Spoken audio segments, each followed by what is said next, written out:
Hack মত অবলম্বন করো, সাদাকে সাদা না বলে কালো বলো, কালোকে সাদা, কালোকে সাদা বলো।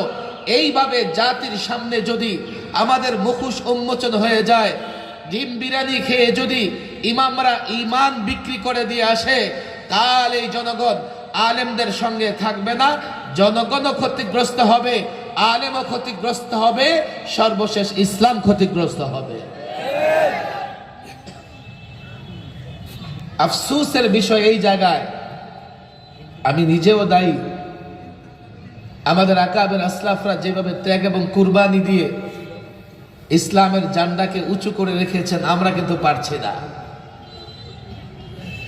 আমাদের দ্বারা কিন্তু সেটা হচ্ছে না। আবার জনগণ আমাদের কাছ থেকে দূরে সরে যাচ্ছে, মাঠ এতটাই বিক্ষিপ্ত হয়ে গেছে, এখন জনগণ আমাদের বক্তব্য শুনলেও আমাদের বক্তব্য মেনে চলতে আর প্রস্তুত না।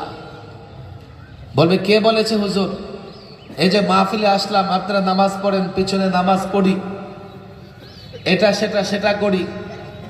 বলে হ্যাঁ, যেটুকু আপনি মনে করেন আপনি নিরাপদে মানতে পারবেন সেটুকু আপনি মেনে চলেন, আর যেখানে মনে করেন বাধা আসতে পারে সেখানে নিজের পথে চলেন। যার জন্য সত্যিকার অর্থেই যারা ইসলামের জন্য, কোরআনের জন্য, সুন্নাহ প্রতিষ্ঠার জন্য আন্দোলন সংগ্রাম করতে চায়, তাদের এখন আর সাহস নাই, তারা সাহস পাচ্ছে না।